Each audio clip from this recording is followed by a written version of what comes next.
ایک دفعہ کا ذکر ہے کہ کسی ریاست میں ایک بادشاہ اپنی خدمات سے اپنے رعایا کا خاص خیال رکھتا تھا۔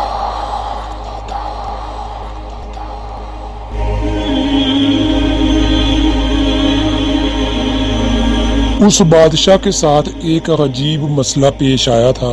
مسئلہ یہ تھا کہ جب بھی وہ رات کو سوتا تو وہ ایک عجیب و غریب سا خواب ضرور دیکھتا۔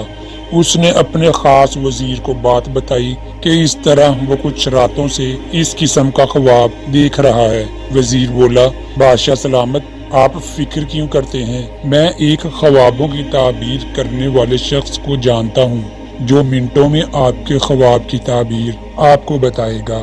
بادشاہ اسے بولا کہ ٹھیک ہے، جلد ہی اسے بلاؤ۔ اگلے روز وزیر جب دربار آیا تو اس کے ساتھ ایک درمیانے عمر کا آدمی بھی تھا۔ اس نے بادشاہ کے سامنے جھک کر بادشاہ کو سلام کیا اور پھر بادشاہ کے سامنے کھڑا رہا۔ بادشاہ بولا کہ وزیر کون ہے یہ؟ وزیر بولا، بادشاہ سلامت، یہ وہی تعبیر نگار ہے جس کے بارے میں کل میں نے آپ کو بتایا تھا۔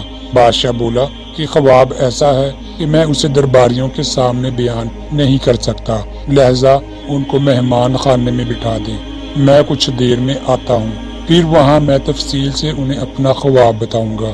وزیر تعبیر کرنے والے شخص کو اپنے ساتھ لے گیا۔ بادشاہ اپنے ضروری مسائل حل کر کے مہمان خانے میں گیا اور تعبیر کرنے والے شخص کے بولا کہ میں روزانہ رات کو ایک عجیب خواب دیکھتا ہوں۔ تعبیر نگار بولا، جی وہ کون سا؟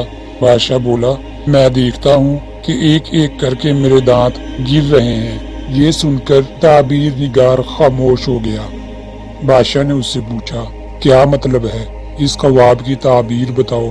تعبیر نگار جانتا تھا کہ اگر بادشاہ کو بتا دیا تو سخت سزا ہوگی، لہذا وہ ڈرتے ہوئے بولا کہ بادشاہ سلامت، اس خواب کی تعبیر یہ ہے کہ آپ کے سارے اہل و عیال آپ کے سامنے ایک ایک کر کے مر جائیں گے اور صرف آپ ہی باقی رہیں گے۔ یہ سننا تھا کہ بادشاہ طیش میں آ گیا اور اس تعبیر نگار سے بولا کہ تمہاری ایسی ہمت کہ ایک بادشاہ کے خاندان کے بارے میں ایسا کچھ سوچو۔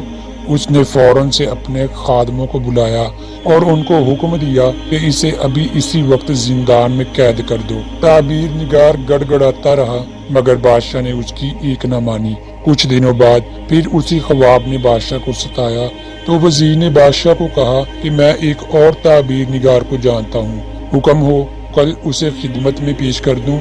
بادشاہ بولا ٹھیک ہے۔ اب اگلے دن اڈیر عمر تعبیر نگار آیا۔ اس کو بھی بادشاہ نے مہمان خانے میں بٹھا دیا اور دربار کے کام حل کر کے اس کے پاس گیا اور اس سے کہا کہ میں ایک خواب دیکھتا ہوں جس سے میرے سارے دانت ایک ایک کر کے گر رہے ہیں۔ بوڑھے تعبیر نگار نے کہا، بادشاہ سلامت، خوش رہیں، آپ اپنے خاندان میں سب سے لمبی عمر پائیں گے۔ یہ سن کر بادشاہ بہت خوش ہوا اور اسے بے شمار تحائف دے کر رخصت کیا۔ دوستو، اگر غور کیا جائے تو دونوں تعبیر نگاروں نے ایک ہی تعبیر بیان کی، مگر بادشاہ نے ایک کے ساتھ برا سلوک کیا اور دوسرے سے خوش ہو کر اسے تحائف پیش کیے۔ فرق صرف دونوں کے بتانے کے انداز میں تھا۔ اس سے ظاہر ہوتا ہے کہ ہمارے الفاظ بہت معنی رکھتے ہیں، لہذا ایسے الفاظ استعمال کریں جس سے ہمیں بھی نقصان نہ ہو اور وہ دوسروں کا بھی سکون غارت نہ کرے۔